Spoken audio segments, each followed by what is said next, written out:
Assalamualaikum, halo semuanya, selamat datang di STFI Edukasi Podcast. Kali ini saya Resti Nurfala yang akan menemani kalian di STFI YouTube. Nah, kali ini saya telah kedatangan narasumber yang luar biasa loh teman-teman. Beliau merupakan salah satu dosen terbaik di STFI Bandung, yaitu Bapak Dr. Apoteker Adam Firmansyah, Magister Sains. Halo Bapak. Halo. Bagaimana Bapak kabarnya? Alhamdulillah baik. Alhamdulillah baik ya. Sebelumnya Pak, kami mengucapkan terima kasih karena Bapak telah menyempatkan waktu dan bersedia untuk menjadi narasumber kami pada podcast kali ini. Ya, senang saya bisa hadir di sini. Wah, terima kasih Bapak ya. Nah, teman-teman, pada kali ini kita akan membahas mengenai isolat apigenin.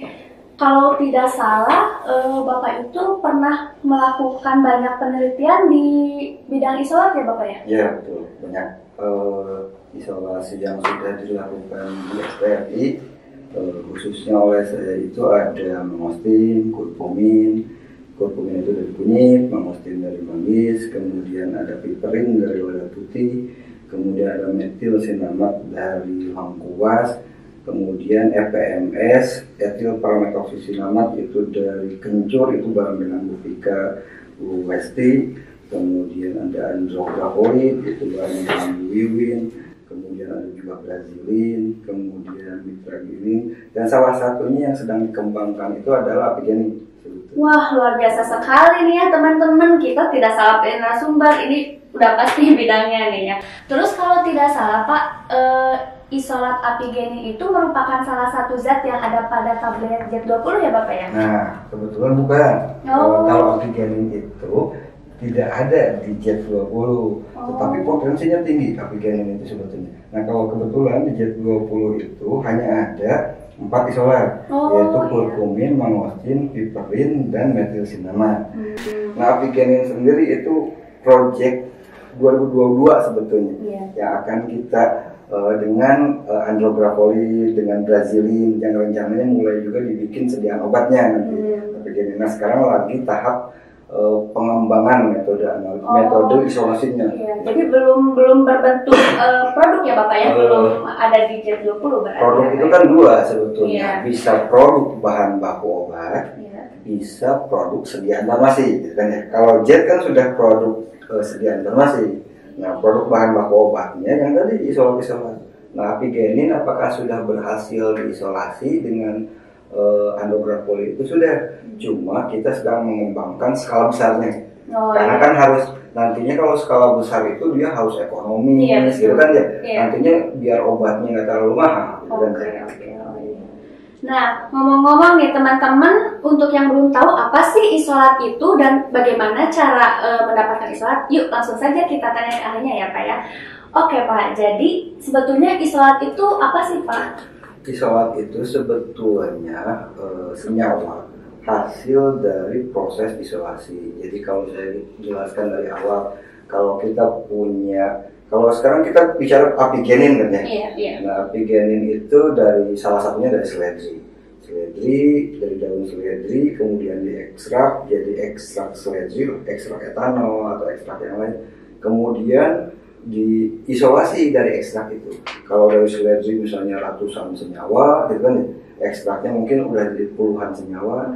Nah, nanti diambil apigeninnya saja, tinggal satu senyawa, gitu kan.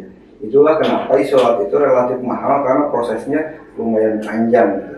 Nah, kebetulan STFI itu mengembangkan, anggap saja shortcut lah. Bagaimana sih cara mengisolasi dengan cara yang mudah, sederhana, gampang, murah. Nah, makanya alhamdulillah beberapa senyawa sudah berhasil kita kembangkan seperti itu.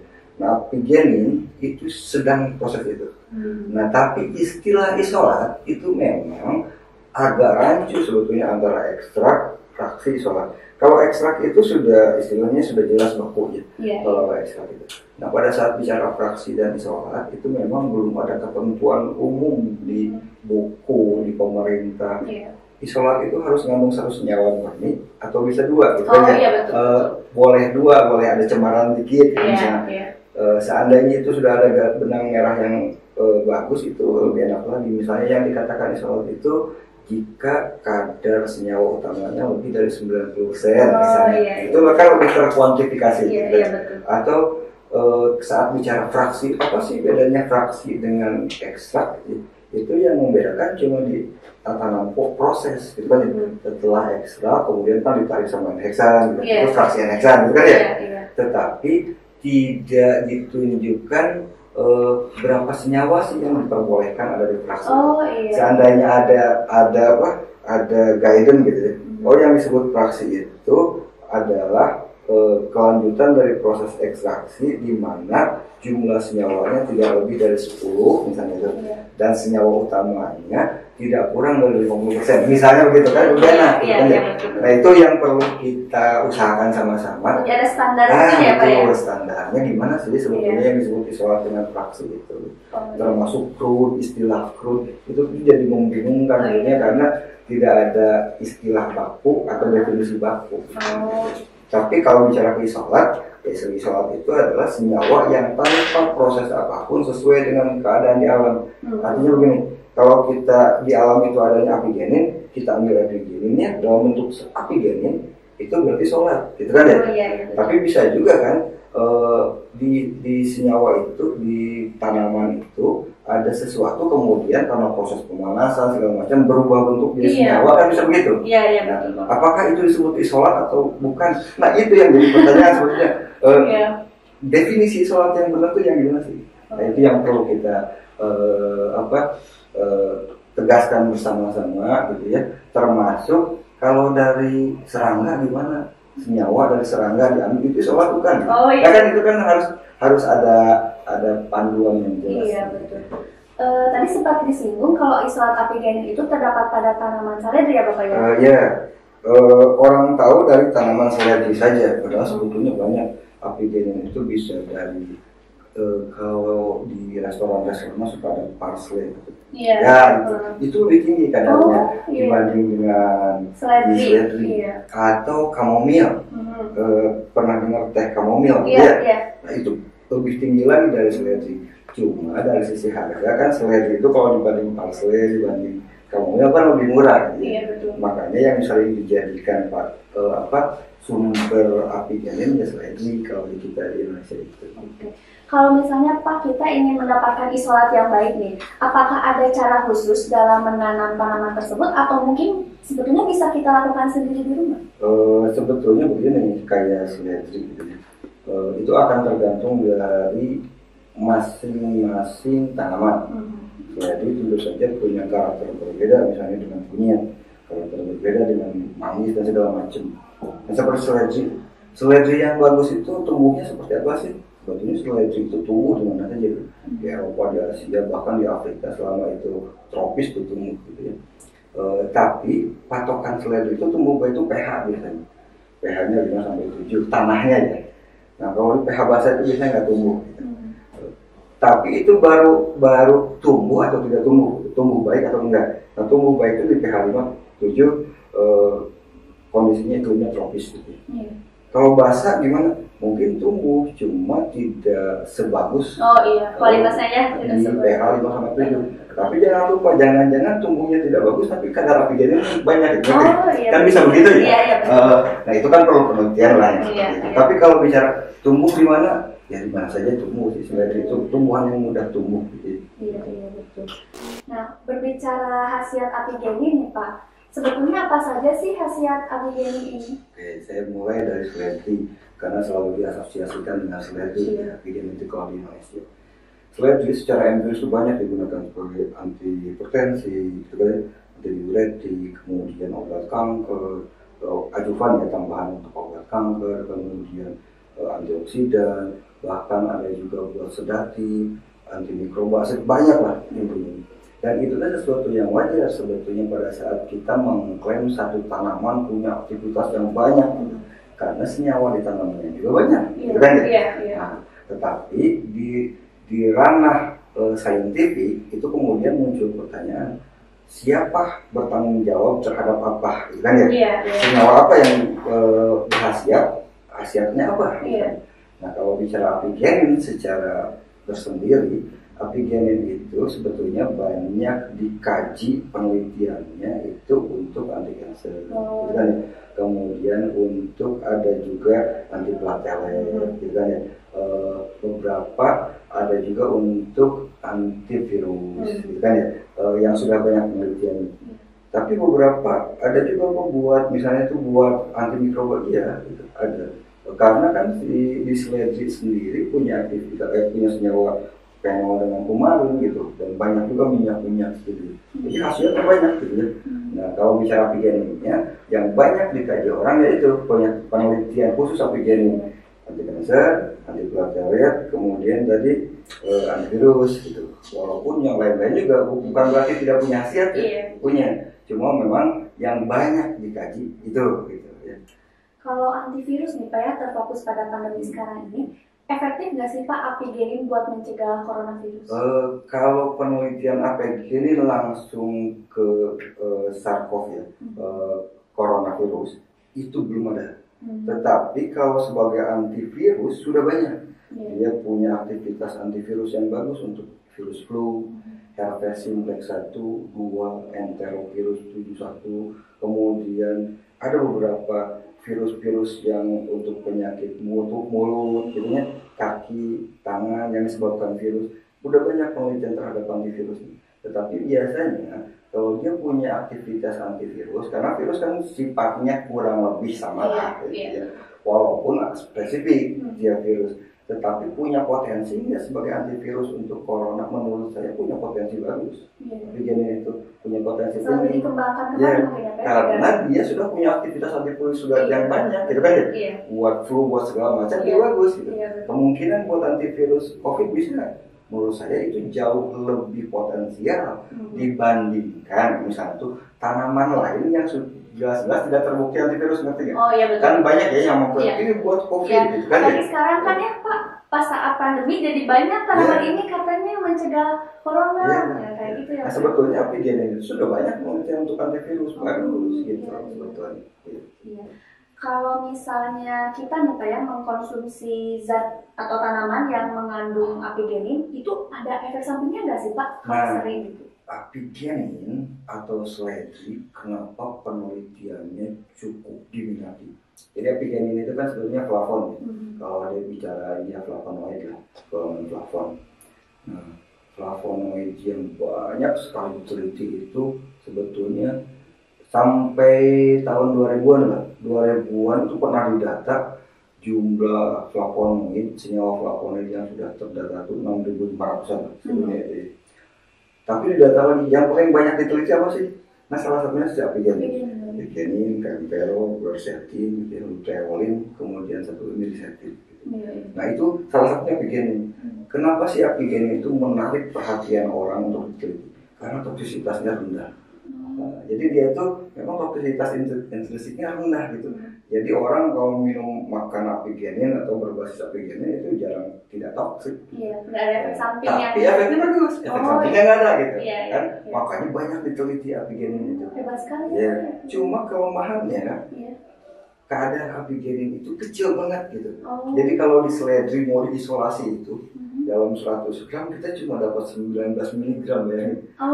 Jadi memang harus membutuhkan tanaman yang banyak gitu ya Pak ya. Kalaupun kita paksakan diisolasi, ya sebetulnya jadinya kan mahal. Nah, kalau kita bicara apigeninnya saja. Jadi kalau kembali ke yang tadi, apakah kalau mengkonsumsi seledri bagus nggak apigeninnya? Terkonsumsi nggak? Ya terkonsumsi. Apalagi seledri kalau dalam bentuk apa? Yang dibaso atau rempah-rempah seledrinya kan itu mah yang belum diapa-apain itu pasti ada kan apigeninnya. Tetapi kalau diseduh gitu kan suka diseduh ya kalau simplis ya diseduh berkhasiat nggak si airnya gitu kan ya. Nah, pertanyaannya kalau berkhasiat mungkin, tapi kalau pertanyaannya begini, ada apigeninnya enggak gitu kan ya? Enggak. Kenapa apigenin itu nggak larut air? Jadi maksudnya kalau kita nyeduh seledri misalnya air seduhannya mengandung apigenin tidak? Kemungkinan sih tidak. Jadi tetap di seledrinya gitu ya? Tetap di seledrinya. Tapi begini, di seledri itu, di tanaman itu, apigenin itu ada dua bentuk. apigenin itu kan kalau sudah semester berapa sekarang? Semester 7. Nah, udah belajar kimia malam ya, fitokimia segala macam. Kalau flavonoid itu biasa itu aglikon kan, ada aglikon, ada gulanya, glikosida, gitu kan ya? Iya, betul. Nah, si apigenin itu aglikon, dia tidak larut air.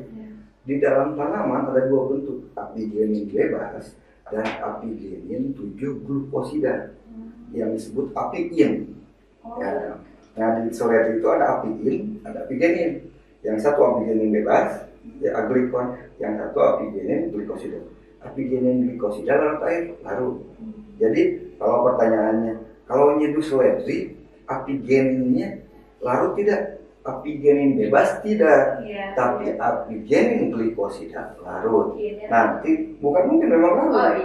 Nah, nanti kalau dikonsumsi itu akan dipecah jadi apigenin oleh tubuh, dipecah jadi apigenin. Jadi minum larutan seledri bagus nggak? Apigeninnya dapat, tapi bukan dalam bentuk apigenin, tapi apigenin glikosidanya, gitu kan ya. Jadi lebih baik konsumsi seledrinya secara langsung aja gitu ya Pak ya, jangan kalau pingin dua-duanya dapat ya, jadi apigeninnya masih ada, apigenin glikosidanya juga masih ada gitu. Jadi lebih banyak apigeninnya, iya seledri langsung. Cuma kan meren kalau makan seledri banyak-banyak ya mabok gitu ya. Harus sama bakso ya Pak. Sama bakso. Oke. Lalu keunggulan zat apigenin sendiri dibandingkan zat sintesis itu apa sih Pak? Sebetulnya kita tidak bisa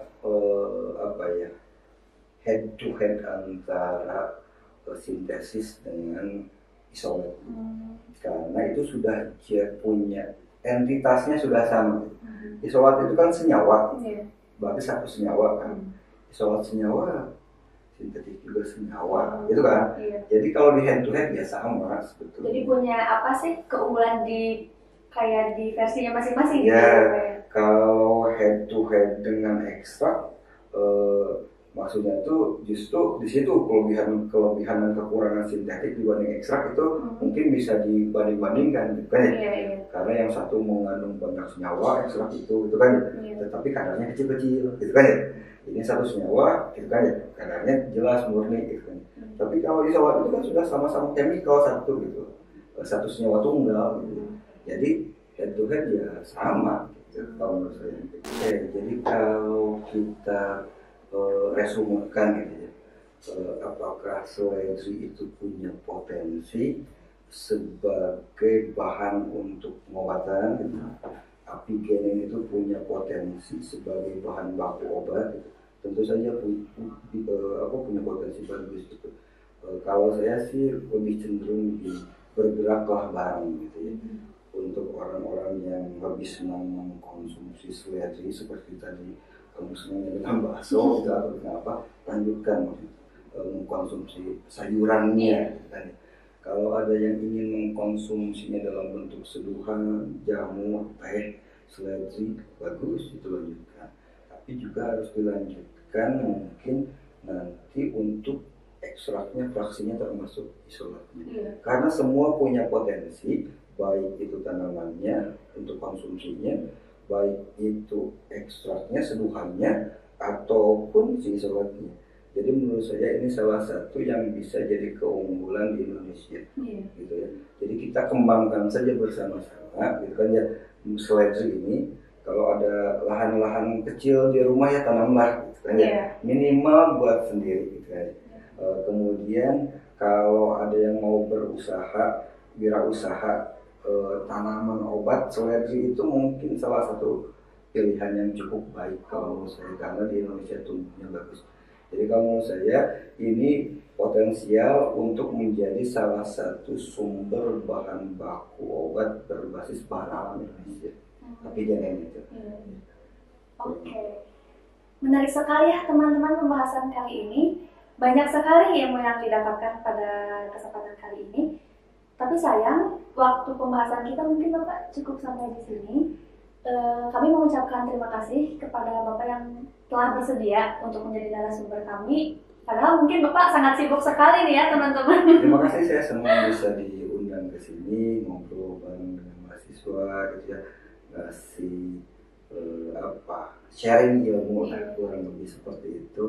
Karena saya pikir yang acara-acara seperti ini harus banyak lebih digiatkan. Apalagi sekarang kita kan dibatasi Bapak ya, jadi mungkin cuma dalam daring. Nah berarti podcast kali ini kayak gini tuh penting gitu ya Bapak ya. Oke. Terima kasih kepada teman-teman semua yang telah menonton podcast ini dari awal sampai akhir. Jangan lupa subscribe YouTube STFI dan juga follow IG-nya di @stfi_ig.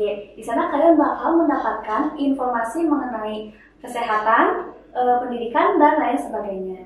Saya Resti Nurfala, pamit undur diri. Terima kasih banyak. Sampai bertemu di podcast selanjutnya. Assalamualaikum warahmatullahi wabarakatuh.